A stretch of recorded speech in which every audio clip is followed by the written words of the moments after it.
Muito bom dia! No programa Saúde em Evidência de hoje, nós vamos falar sobre endocrinologia.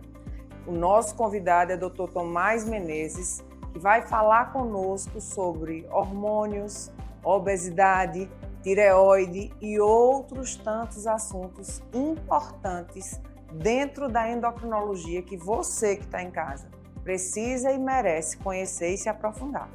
O Saúde em Evidência tem o apoio de Líder PE, Lojas LW, Memorial Imagem, Faculdade de Medicina do Sertão e Impact Soluções.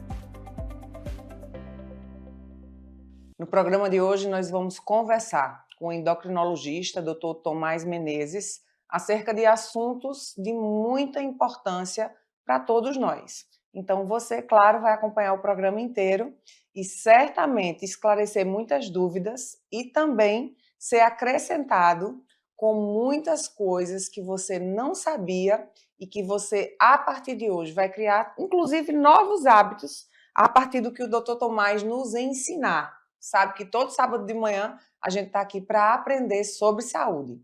Dr. Tomás, primeiramente, seja muito bem-vindo. Obrigada pelo convite. Para nós é uma honra recebê-lo aqui na TV LW. Obrigado, agradeço a oportunidade de sempre estar esclarecendo dúvidas, para a população em geral.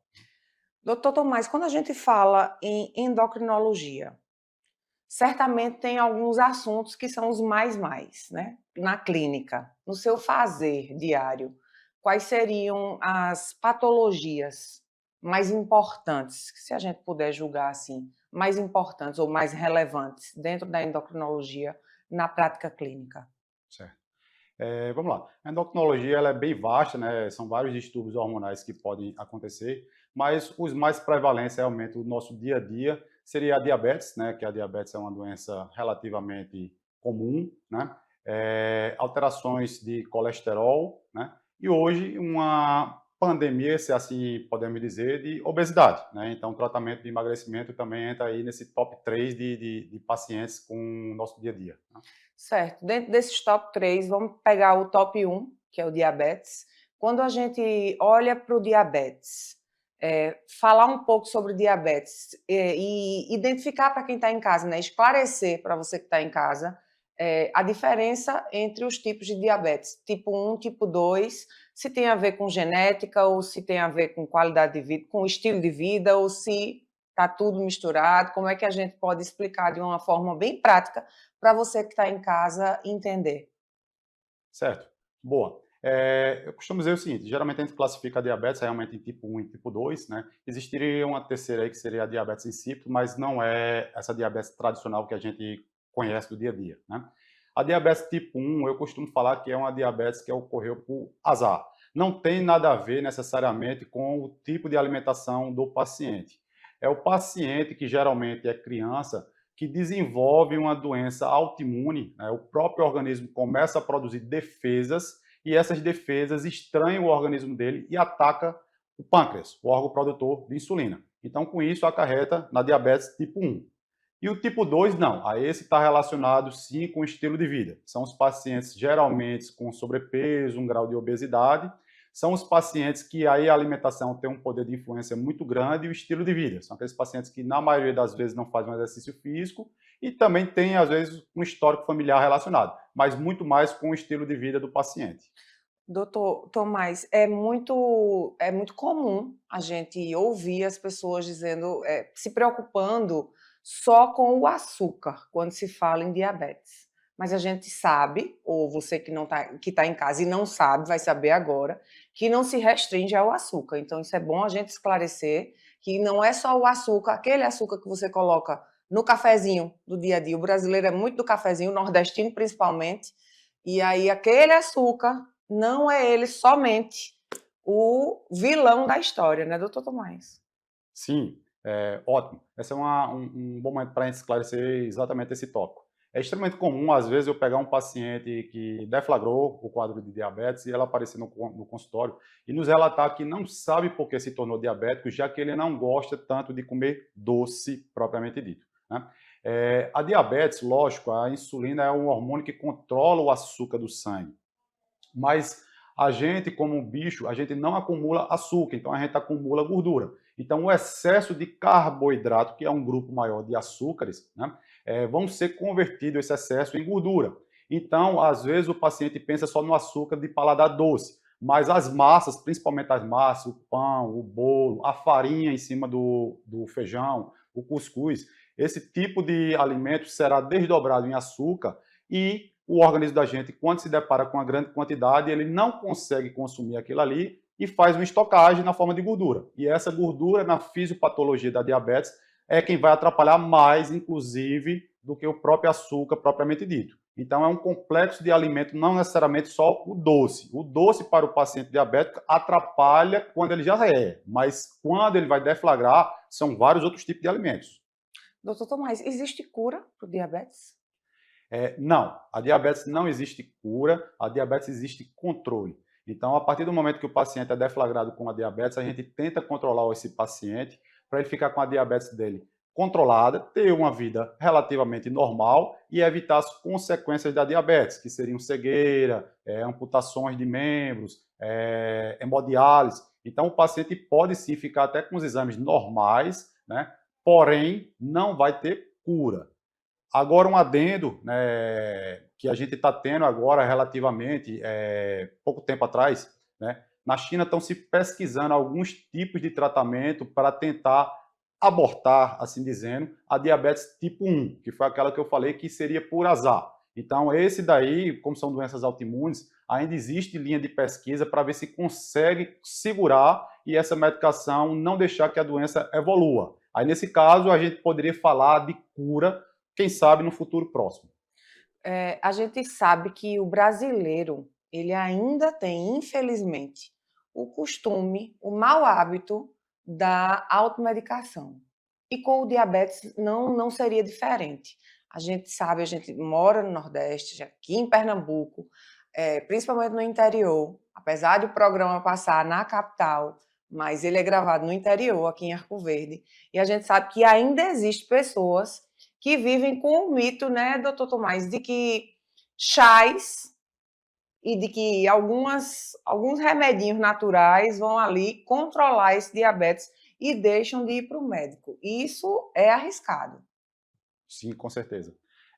As doenças metabólicas, né, que a endocrinologia abrange bastante, né, como colesterol, como pressão, como a própria diabetes, na maioria das vezes elas são doenças silenciosas. Então, você não vai ter sintomas lhe aperreando ali no dia a dia. Eu costumo dizer que isso é até ruim, porque se a doença ela perturbasse o paciente, desse mais sintoma, o paciente até se alertaria mais.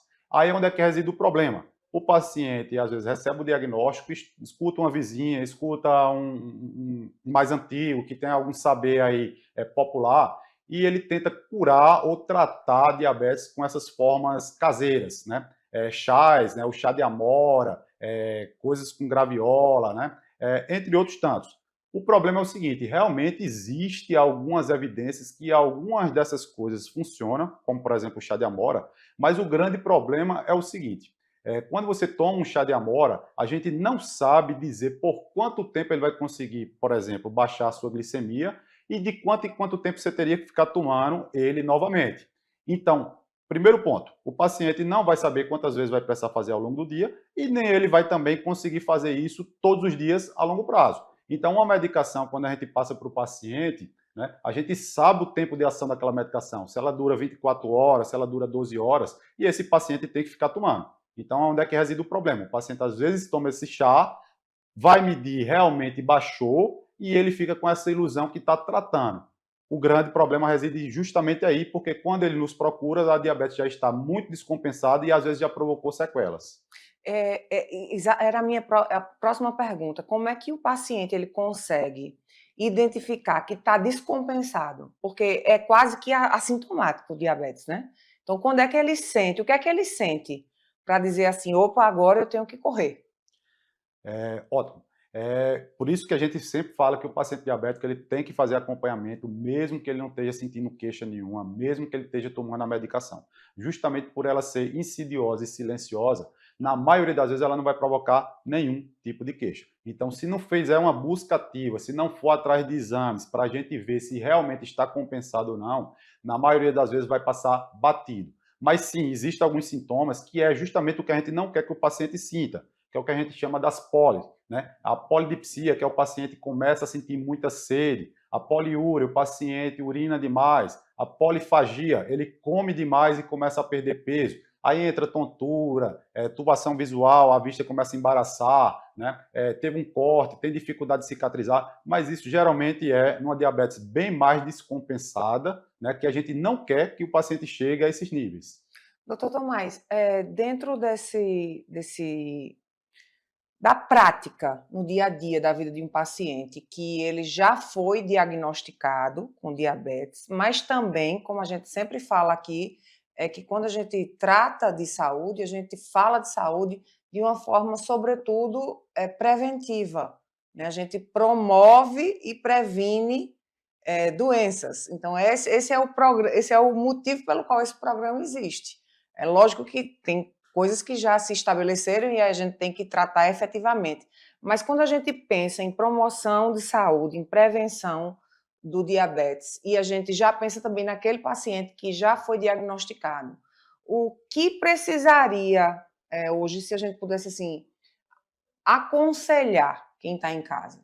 Não tenho diabetes, não tenho ninguém da minha família que tem diabetes, eu não tenho histórico genético de diabetes, mas o que é que eu posso fazer por mim, ou eu tendo já diabetes, o que é que eu devo mudar no meu estilo de vida para que eu acho que é 50% o médico e 50% o paciente, né? As pessoas costumam sempre colocar para o médico a responsabilidade de com um remédio resolver a questão, mas muito é nosso, né? Sim, ótima pergunta. As doenças metabólicas como um todo, né, elas sempre vão ter uma base de tratamento. O tripé terapêutico que eu costumo falar, que é a modificação do estilo de vida, seria o paciente praticar atividades físicas, se alimentar de forma melhor, e o terceiro entra a medicação. Então, o que eu sempre falo para os meus pacientes, o tratamento, 2/3 do tratamento depende do paciente. É o exercício físico, a caminhada que ele faz, é uma dança que ele faz, passear de bicicleta, uma academia. Tentar se alimentar melhor, como a gente fala se alimentar melhor, muitos pacientes também acham que deveria ser comendo algum tipo de alimento específico, de alimentos diet, light, e não necessariamente. Muito pelo contrário, a gente quer que ele coma fruta, verdura, né? Lógico, ponderando as frutas que tenham mais açúcar, mas se alimentar de forma mais normal, comendo feijão, arroz, carne, né? E com menos coisas industrializadas, como biscoito, massa, né? Produtos industrializados. Isso daí já melhora bastante a diabetes do paciente. E a gente entra com a terceira parte, que seria justamente a medicação, analisando cada perfil de paciente e ver se existe alguma medicação que traga um benefício melhor para aquele paciente e tratar. Então, 2/3 do tratamento está com o paciente, a alimentação e o exercício. Então, eu sempre falo para o paciente, para você baratear o tratamento, para você diminuir a quantidade de medicação, se você fizer a sua parte, a gente consegue. Caso você não consiga fazer, você está se encostando no braço da medicação, aí está literalmente remediando, né? Então a gente consegue tratar essa diabetes, deixá-la 100% controlada, mas muitas vezes com a receita cara. Então o paciente começa a gastar muito dinheiro para tratar uma medicação que depende muito da base dele de alimentação e de exercício. É aquele velho jargão que funciona, né? Descasque mais e desembale menos. A alimentação faz toda a diferença em nossa vida e nunca é tarde para começar. Hoje é o dia de você começar a se olhar com mais amor e cuidar mais de você. A gente vai precisar ir para um breve intervalo comercial, mas daqui a pouquinho a gente está de volta. Aqui na Impact, nós entendemos que cada negócio é único. É por isso que oferecemos uma variedade de serviços personalizados para atender às suas necessidades específicas. Desde o desenvolvimento de sites modernos e intuitivos até o design gráfico criativo, passando pelo gerenciamento estratégico de mídias sociais. Também contamos com uma consultoria dedicada a fornecer soluções estratégicas em finanças, gestão de dados e logística para empresas de todos os portes. Estamos aqui para ajudar sua empresa a se destacar no mercado. Com a Impact, você terá acesso a uma equipe dedicada e experiente, pronta para impulsionar o seu sucesso. Vamos trabalhar juntos para alcançar seus objetivos e superar suas expectativas. Salas fixas, salas virtuais e salas de reuniões. Tudo em uma estrutura moderna e funcional. Precisa de um auditório? Temos capacidade para até 60 pessoas. Perfeito para eventos corporativos. E ainda uma área de lazer para o seu bem-estar.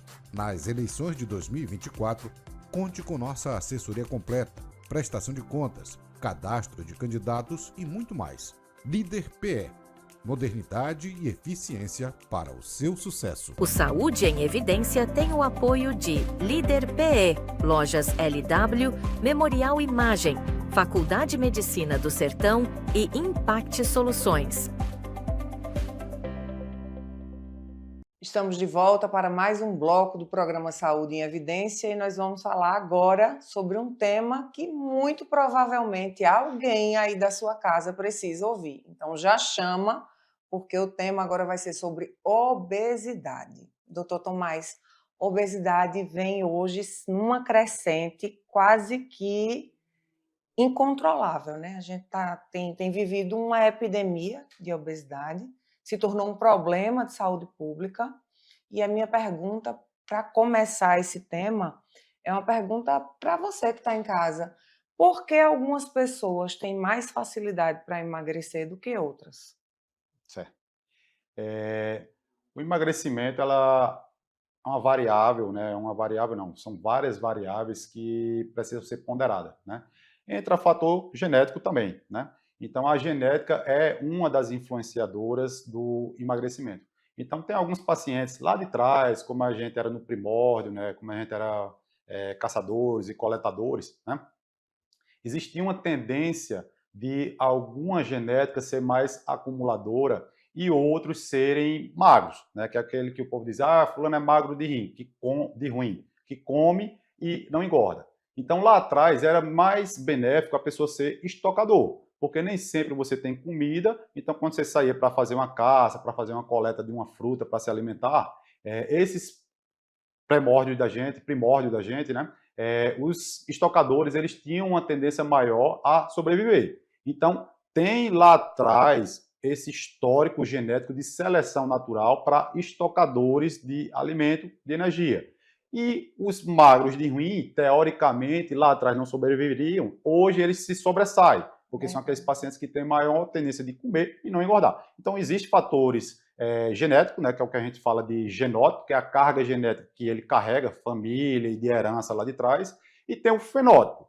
O genótipo é aquela carga, mas para ela se expressar, ela precisa do meio ambiente. Então, se você pegar um paciente que tem a tendência a ser gordo ou que tem a tendência a ser magro, mas botar ele em um ambiente obesogênico, de pessoas que comem de forma errada, de pessoas que comem muita coisa industrializada, que não faz atividade física, mesmo a genética dele sendo para uma coisa, ele consegue modificar essa genética e expressar de forma diferente, que é o fenótipo, né? Então, existem várias coisas aí, não é só a alimentação, a genética e o ambiente que ele convive também. Isso é muito importante a gente falar, porque nós temos visto essa crescente e é muito preocupante, porque a gente tem visto crianças, bebês, né? Porque a gente vive agora numa cultura, e não é de agora, já de algumas décadas, que bebê bonito é bebê gordo, né? Que o bebê bonito que chama a atenção é que bebê lindo é o bebê gordo. Esse menino está muito magro, não, quer dizer que se a criança é magra, está faltando alguma coisa, mas as pessoas não estão vendo do que é que estão alimentando as crianças, né? E o quão isso vai impactar na vida adolescente e adulta. Sim, com certeza, né? É uma coisa até interessante você ter falado isso, porque no histórico do peso em geral, da humanidade versus o peso, né? As sociedades antigamente, elas tentavam ser gordas. Então, se você pegar aí pinturas de 500 anos atrás, 400 anos atrás, você vê que a aristocracia, né, a nobreza, eles eram retratados de forma gorda, e realmente eles eram gordos. Então, era uma forma até de se diferenciar da população. Como existia escassez de alimento, então quem se alimentava mais, era mais gordinho, rechonchudo, ele era teoricamente de uma aristocracia, ele mostrava uma classe social maior. E o paciente ou a população em geral, que era mais desnutrido ou magro, né, esses pacientes eram o baixo clero ali. Isso foi até a década de 80, 90, por ali. E daqui a pouco, o que é que acontece? Com a epidemia de alimentos industrializados, né, embalados, que tem uma quantidade muito grande de calorias, e a população começou a emagrecer, se você olhar, no começo da década de 90, ali, finalzinho de 80, de 90, começou a ter uma inversão, que o padrão de beleza agora não era mais ser gordo, era ao contrário, era ser magro. Então você pega aí uma Gisele Bündchen, aquela magreza excessiva, né? Porque você agora se diferencia de novo, mais uma vez, da classe social pela magreza.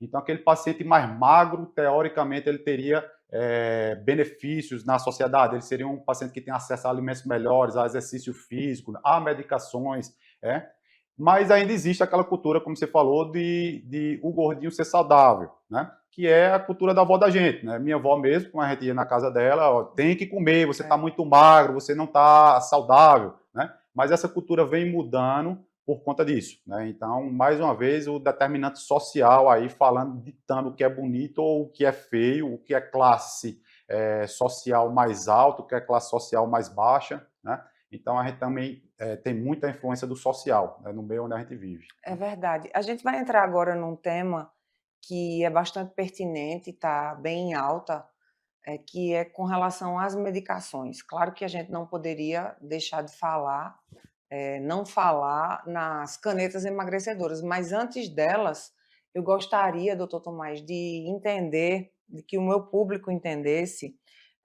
na prática clínica, quando o senhor está frente a frente do paciente, a estratégia medicamentosa, ela é sempre uma carta que o senhor usa, que vocês usam como profissionais da endocrinologia, ou antes da medicação, se é tentado outras estratégias, ou todo paciente que tem uma obesidade ou está ali com sobrepeso, ele já vai começar sendo submetido à medicação? Ótimo. Ótima pergunta, vamos lá. Tentar te explicar de uma forma simples. Todos os meus pacientes, antes da gente indicar a medicação, ele tem a orientação de sim fazer exercício físico, ele é orientado a sim melhorar a alimentação, né? A gente orienta em todos os meus pacientes sabem que a gente passa uma boa parte da consulta conversando, orientando qual é a estratégia alimentar melhor, qual é, teoricamente, o exercício físico melhor para ele. Então, de novo, voltando para o tratamento do tripé terapêutico das doenças metabólicas. A dieta e o exercício físico é primordial e é o que eu sempre digo. Quem consegue emagrecer o paciente é a dieta. Quem consegue estabelecer ou manter o peso do paciente é o exercício físico. Aí você pergunta, então, para que colocar medicação? O problema da medicação, o problema não, ou a solução da medicação, é porque muitos pacientes chegam com queixa de dizendo que não consegue fazer, ele não consegue executar. Então, tenho vários pacientes que já passaram por nutricionista, profissionais da nutrição, que têm a dieta em casa e ele simplesmente não conseguiu executar. Ele não consegue fazer, ele não se sente animado para ir fazer um exercício físico. Ele faz um auto boicote, ele acha que ele vai ser julgado num ambiente de academia, porque no ambiente de academia são pessoas que já estão fortes, sarados, assim dizendo, e ele não é aquele ambiente que se enquadraria com ele. Então, muitas das vezes, as medicações que a gente trata não necessariamente seriam os GLP-1s ou os análogos do incretínico, né, que seriam as canetinhas. Muitas das vezes a gente usa medicação de nível mental. Então, é corrigir uma ansiedade, corrigir uma compulsão, né, o estresse do dia a dia, que o paciente é mais ansioso e ele acaba descontando em comida como uma forma de relaxar.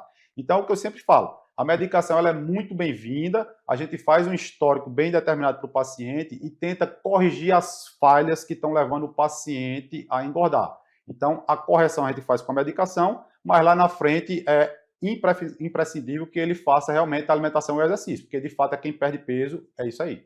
Então, o doutor Tomás acabou de ratificar para nós que fome emocional é sim verdade. Então, nós comemos as emoções, né?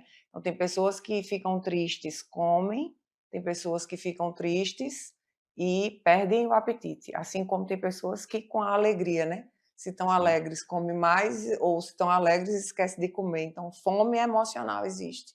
Então, a gente precisa entender que o ser humano ele é muito complexo e a nossa mente influencia o nosso corpo, assim como o nosso corpo influencia a nossa mente. Então, preste atenção em você, que você é o bem mais precioso que você tem.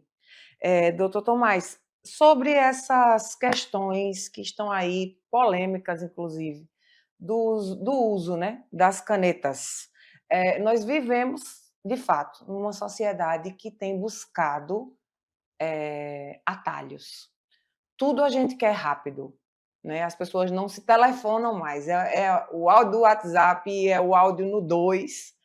Tudo é muito rápido, é o fast food, tudo é muito apressadamente. E não seria diferente com os processos de emagrecimento. As pessoas, elas têm buscado, lógico que e eu quero que o senhor fale nisso, tem casos que realmente pode sim ser uma solução, talvez até antes de uma bariátrica, né, o uso da caneta. Mas tem pacientes que só têm um sobrepeso ou que têm uma obesidade que dá para reverter, mas que já passam direto para as canetas. E a gente sabe que tem muito profissional que lança mão disso de primeira, inclusive.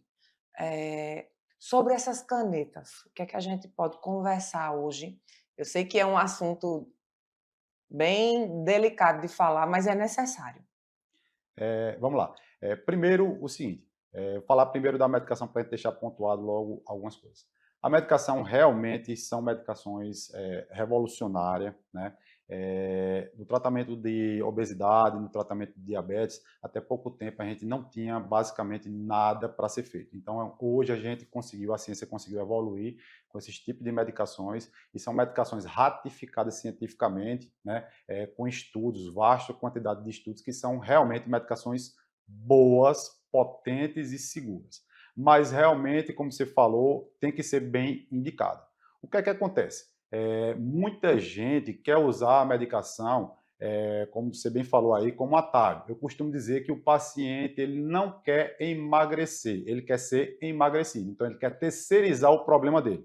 O problema dele é dieta e exercício físico. Então, ele sabe mais ou menos que o problema é na alimentação e a falta do exercício físico. Mas ele quer que eu dê uma solução mágica, que ele vá para o cirurgião bariátrico e o cirurgião resolva o problema dele.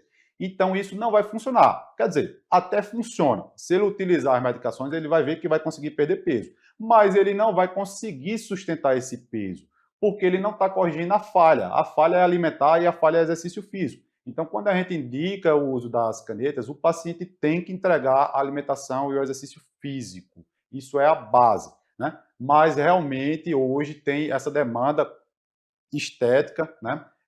Até dando aqui um exemplo de consultório, né? Ontem uma pessoa me falou comigo no privado, né? no WhatsApp, e perguntando se ela poderia tomar esse tipo de medicação, se existiria alguma contraindicação para ela tomar essa medicação.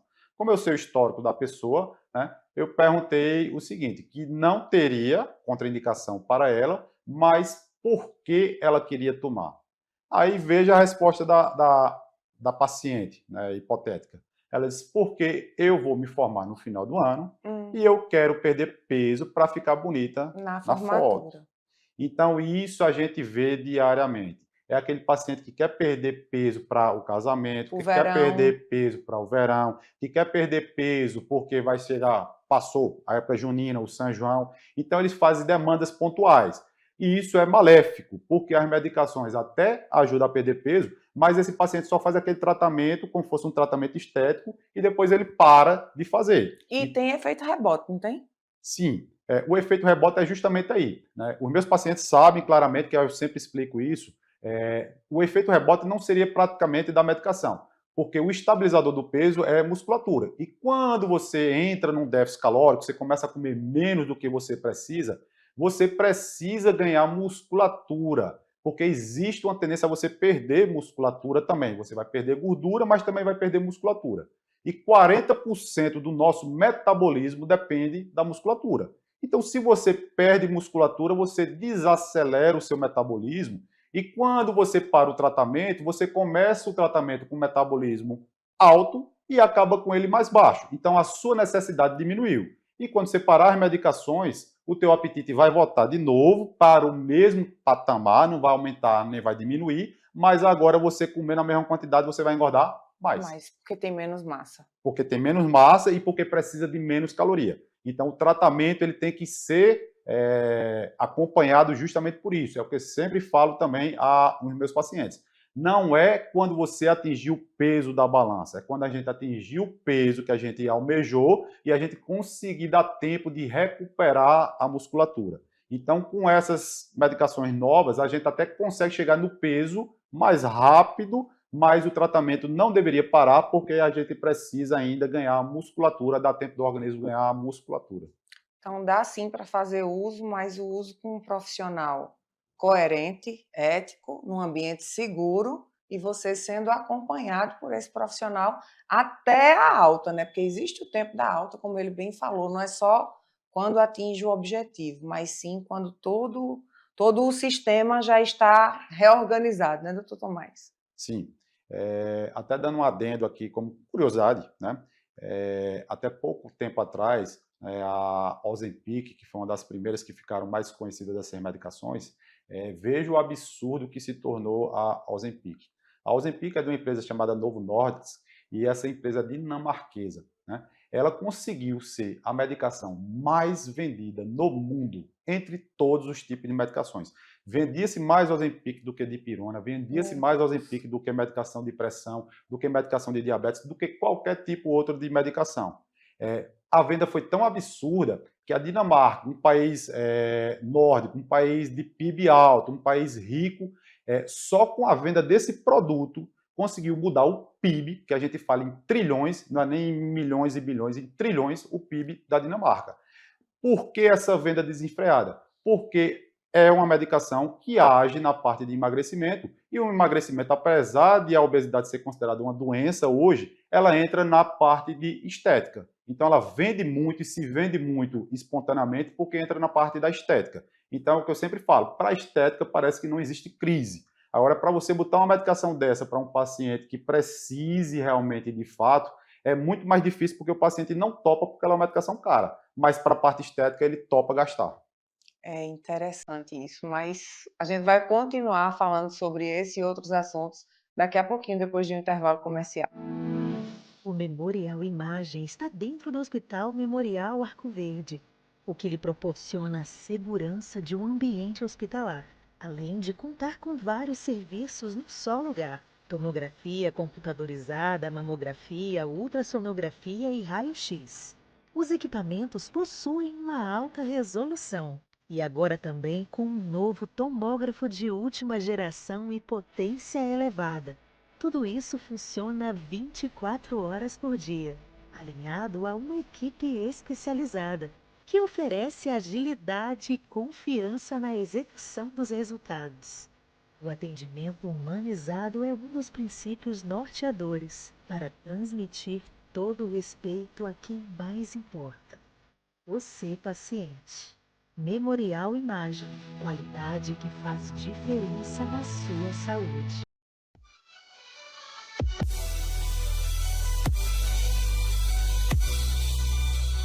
E a LW Sport foi reinaugurada numa nova localização, que fica aqui na antiga LW Informática, embaixo do LW Hotel. É uma loja que ela tem mais espaço, mais aconchego para você que é nosso cliente. Nossa equipe já está pronta para atender vocês com produtos de alta qualidade. Temos tênis, confecção e muitas ofertas para vocês. Então vem conferir aqui a nossa nova loja.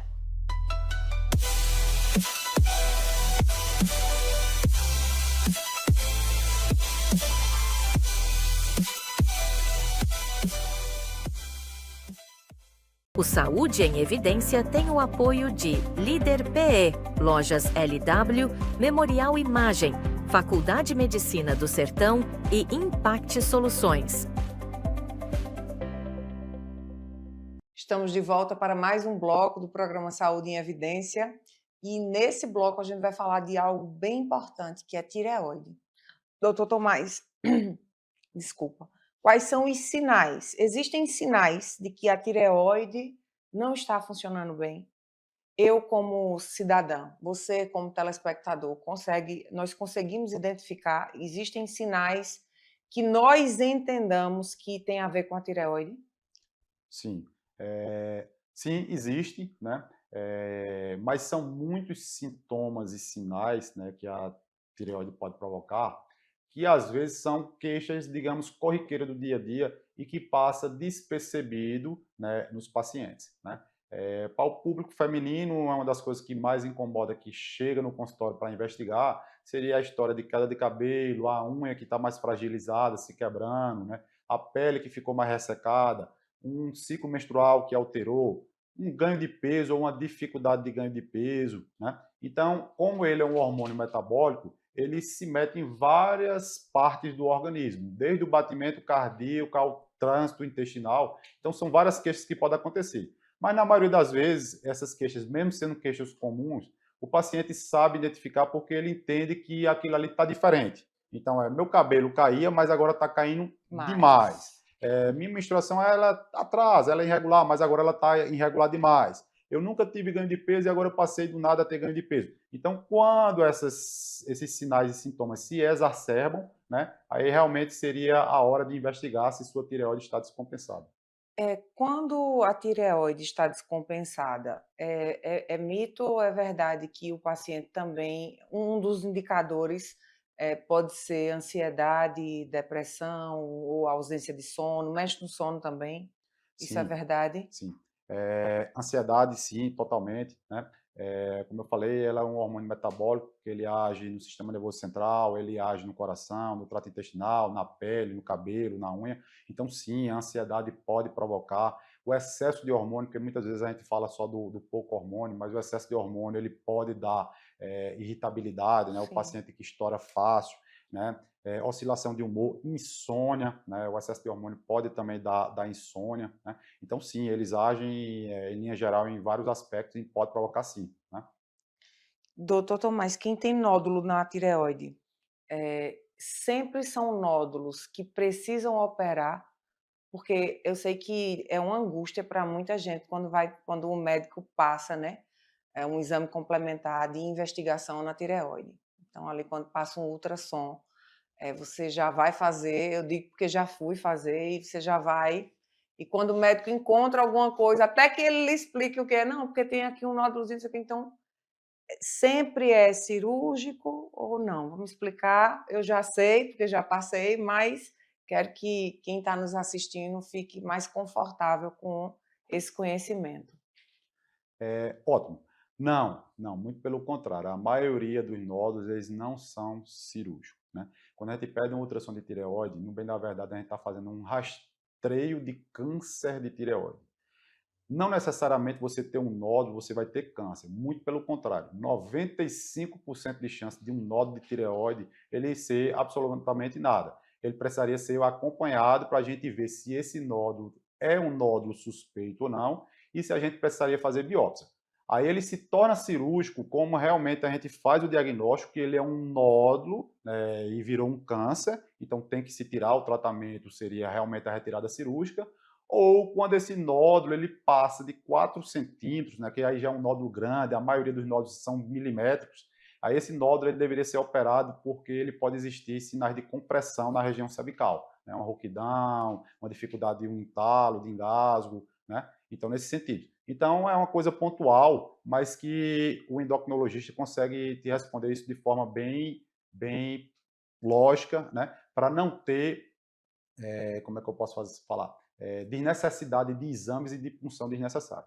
Então, hoje faz uma rotina, se pede um ultrassom de tireoide, que até não deveria ser pedido, né? Se fizer a palpação e se encontrar um nódulo, a gente deveria pedir, mas se pede corriqueiramente. Mas aqueles pacientes que acharem um nódulo, né? É o que eu sempre digo.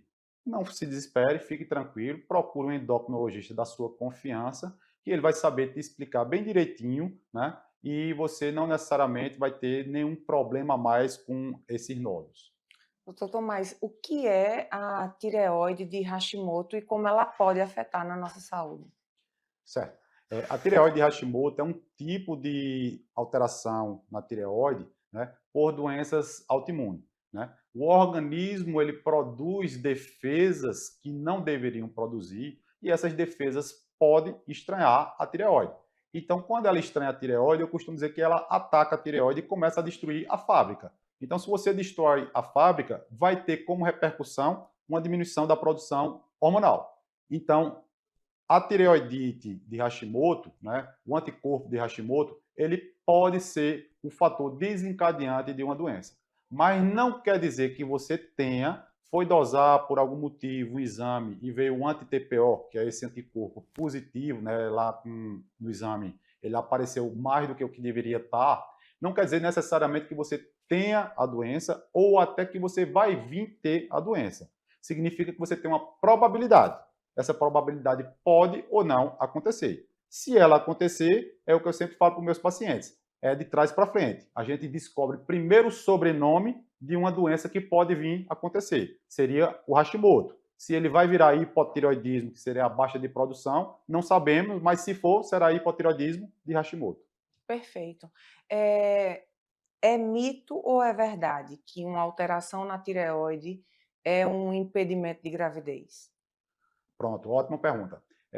Sim, a tireoide ela afeta sim na fertilidade, a tireoide ela afeta sim também durante a gestação. Existe sim um maior risco de aborto espontâneo nesses pacientes que têm problema de tireoide, tanto com a baixa produção como a produção exageradas. Então, esse paciente precisa, que está gestante, né, precisa ter o acompanhamento do endocrinologista.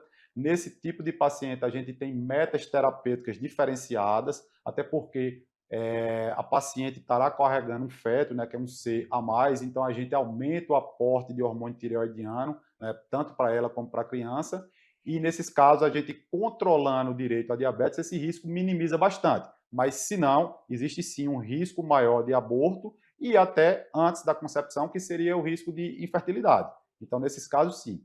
E voltando para a história do anti-TPO que a gente acabou de falar, que é o anticorpo de Hashimoto, basicamente ele não tem muita importância, né? A gente é passivo, digamos, no tratamento dele. Eu sei que ele existe, se ele alterar alguma coisa, aí é que eu vou e corrijo o que ele provocou. Mas na gestação, e exatamente na gestação, se ele tiver com dosagens altas, a gente tem que ficar com cuidado, porque poderia ser nesse momento que a doença poderia ser deflagrada. Perfeito. Vou chamar um breve intervalinho, fica conosco que a gente volta daqui a pouco. Bem-vindo à Líder PE em Arco Verde, o seu espaço de negócios completo. Aqui você encontra locação de salas fixas, salas virtuais e salas de reuniões. Tudo em uma estrutura moderna e funcional. Precisa de um auditório? Temos capacidade para até 60 pessoas. Perfeito para eventos corporativos. E ainda uma área de lazer para o seu bem-estar. Nas eleições de 2024, conte com nossa assessoria completa, prestação de contas, cadastro de candidatos e muito mais. Líder PE. Modernidade e eficiência para o seu sucesso. O Memorial Imagem está dentro do Hospital Memorial Arco Verde, o que lhe proporciona a segurança de um ambiente hospitalar, além de contar com vários serviços num só lugar: tomografia computadorizada, mamografia, ultrassonografia e raio-x. Os equipamentos possuem uma alta resolução e agora também com um novo tomógrafo de última geração e potência elevada. Tudo isso funciona 24 horas por dia, alinhado a uma equipe especializada, que oferece agilidade e confiança na execução dos resultados. O atendimento humanizado é um dos princípios norteadores para transmitir todo o respeito a quem mais importa: você, paciente. Memorial Imagem, qualidade que faz diferença na sua saúde.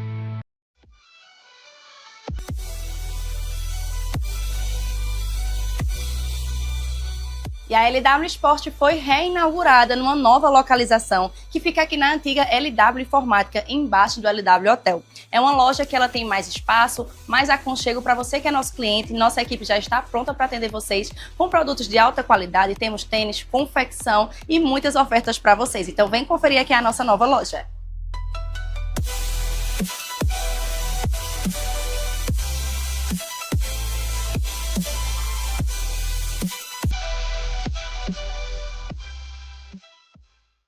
Aqui na Impact, nós entendemos que cada negócio é único. É por isso que oferecemos uma variedade de serviços personalizados para atender às suas necessidades específicas. Desde o desenvolvimento de sites modernos e intuitivos até o design gráfico criativo, passando pelo gerenciamento estratégico de mídias sociais. Também contamos com uma consultoria dedicada a fornecer soluções estratégicas em finanças, gestão de dados e logística para empresas de todos os portes. Estamos aqui para ajudar sua empresa a se destacar no mercado. Com a Impact, você terá acesso a uma equipe dedicada e experiente, pronta para impulsionar o seu sucesso. Vamos trabalhar juntos para alcançar seus objetivos e superar suas expectativas. O Saúde em Evidência tem o apoio de Líder PE, Lojas LW, Memorial Imagem, Faculdade de Medicina do Sertão e Impact Soluções. Estamos de volta para o último bloco desse programa tão bom nesse sábado. Muito obrigada pela sua participação mais uma vez. E nesse bloco nós vamos falar sobre hormônios. Quem não gosta de ouvir sobre hormônios? É necessário ouvir sobre hormônios, porque hormônios estão diretamente ligados a envelhecimento e qualidade de vida. Não é isso, doutor Tomás? Quais são os principais hormônios que diminuem, que vão diminuindo, que vão tendo uma queda à medida que a gente vai envelhecendo? Ótimo. No público feminino, é o estrogênio, que é o hormônio prioritariamente feminino, por uma questão fisiológica. A mulher, depois dos 40, ela pode entrar na menopausa, e a menopausa seria uma falência ovariana fisiológica. Então, ela para de produzir o estrogênio e, como consequência, todos os efeitos que a baixa de estrogênio provoca. No público masculino, depois dos 30 anos, pode sim começar a ocorrer também uma diminuição da testosterona, né? A gente não usa o termo andropausa, até já se usou lá atrás, porque não é uma falência. Então, ocorre uma diminuição, mas ela ainda continua em níveis, digamos, bons, satisfatórios, mas que o paciente também já pode começar a sentir alguma coisa. Mas muito diferente do público feminino. O público feminino, esse corte da menopausa, ele é gritante, então provoca várias queixas, né? E a mulher, com certeza, sofre um bocado com essa fase da vida. Tem uma coisa que certamente você que está em casa, se pudesse, já estava mandando mensagem. Catarina, pergunta. Eu sei que você quer saber e por isso eu vou perguntar. Reposição hormonal é seguro, é necessário, é indicado para todo mundo? Todo mundo vai chegar numa hora que vai precisar fazer reposição hormonal? Ótimo. Pegando de novo o exemplo do público feminino, que é justamente o corte da menopausa, né? Onde existe vários mitos aí, onde realmente essa pergunta se encaixaria perfeitamente, né? Na medicina, nem nunca, nem sempre, né? Então, eu não posso dizer que é para todo mundo e eu também não posso demonizar e dizer que não é para ser feito, né? A reposição hormonal, muito pelo contrário, quando ela é bem indicada, principalmente no público feminino, né, melhora e muito a qualidade de vida da paciente. Porém, não é para todo mundo. Existe sempre aquela nuvem cinzenta em relação ao câncer de mama e à reposição hormonal. O estrogênio, o estradiol, né, o hormônio feminino, ele é um hormônio que ele atua na mama. Então, mulher é mulher porque lá atrás ela teve estrogênio que estimulou a mama crescer. Então, se essa paciente tem um nódulo suspeito, se tem histórico familiar de câncer de mama, a gente não deve fazer reposição hormonal nesse tipo de paciente. Porque a partir do momento que eu botar o estrogênio, ele pode ir na mama e estimular a mama como um todo a crescer e aquele nódulo suspeito, que era um câncer que estava ali latente, aparecer. Então, para esse tipo de público, a gente não usa. Existem outras contraindicações também, para quem teve trombose, entre outras coisas, que também não deve ser feito por motivo de aumentar o maior risco de trombose. Mas se você fizer uma indicação bem feita, melhore muito a qualidade de vida da mulher. E, de novo, explicando, o estrogênio, a reposição hormonal, ele não provoca câncer de mama. Ao contrário, o estrogênio, o público masculino também tem, mas prioritariamente o feminino, né? Ele tem vários receptores espalhados pelo corpo. E alguns desses receptores são estimulantes e outros são inibitórios. Então, por exemplo, se você pegar a reposição hormonal num público feminino, o estrogênio, o receptor intestinal, é inibitório. Então, ele diminui o risco de câncer de intestino. Então, ele tem benefício. Ele protege o coração, ele diminui o risco cardiovascular, ele serve para proteger o osso, para evitar a osteoporose, ele segura melhor a musculatura. Quando a mulher entra na menopausa, existe uma tendência de perda de musculatura e de ganho de gordura, né? E é por isso que a mulher diz que despenca o peito, a bunda, porque ela perde tecido de sustentação, que seria a musculatura, e substitui por gordura. Então, gordura serve para dar forma e não consegue dar sustentação. Então, realmente cai o peito, cai a bunda, né? E se o paciente faz a reposição de forma correta e bem indicada, ele consegue preservar essas estruturas ósseas, metabólicas, entre outras coisas. Tem um assunto que ele é polêmico, mas a gente precisa falar, que esse é um espaço, o Programa Saúde em Evidência é um espaço para a gente falar de coisas desconfortáveis também, mas que precisa esclarecer para todos os nossos telespectadores. Primeiro, eu gostaria que o senhor explicasse sobre o que é o hormônio do crescimento e, aliado a isso, na mesma resposta, por que ele não deve ser utilizado como uma estratégia de rejuvenescimento. Certo. Ótimo. Vê, o hormônio do crescimento, como o nome diz, né, ele é um hormônio que lá atrás, o GH, né, ele estimulou as nossas estruturas a crescer, né, estrutura óssea, estrutura de cartilagem, entre outras coisas, né? Algumas pessoas usam hormônios de forma errada e equivocada para obter resultados estéticos, né? Entre eles, o GH, né, o hormônio do crescimento, também é utilizado em academias para ganho de massa muscular. O problema, todos os hormônios ele têm benefícios e também tem os malefícios. Então, a gente tem que deixar ele em equilíbrio para a gente não ter os malefícios da reposição. Um paciente que faz, principalmente um paciente adulto, que faz reposição de GH, desnecessariamente, até porque um paciente que seja adulto, basicamente ele já atingiu o seu nível de crescimento, então não vai servir para a sua, digamos, função primordial. Então esse paciente basicamente vai ficar à mercê dos efeitos colaterais. O GH é um hormônio que a gente fala que é contrarregulatório da insulina. Então, o GH ele tem tendência a aumentar a glicose. Então, o paciente que faz GH pode sim desencadear diabetes. O GH não consegue mais agir nas partes ósseas, porque as partes ósseas já se fecharam o crescimento, mas ele age em cartilagem. Então, ele pode aumentar queixo, nariz, ouvido, né? Dedos, né? Engrossar os dedos, os pés, que é justamente o paciente que tem gigantismo, né? Que é a produção, a tumoração que produz muito hormônio do crescimento, e esse paciente são tendenciosos a ter diabetes, são tendenciosos a ter hipertensão. Então, o excesso do hormônio ou o uso indiscriminado para alguns fins estéticos pode te desencadear uma doença.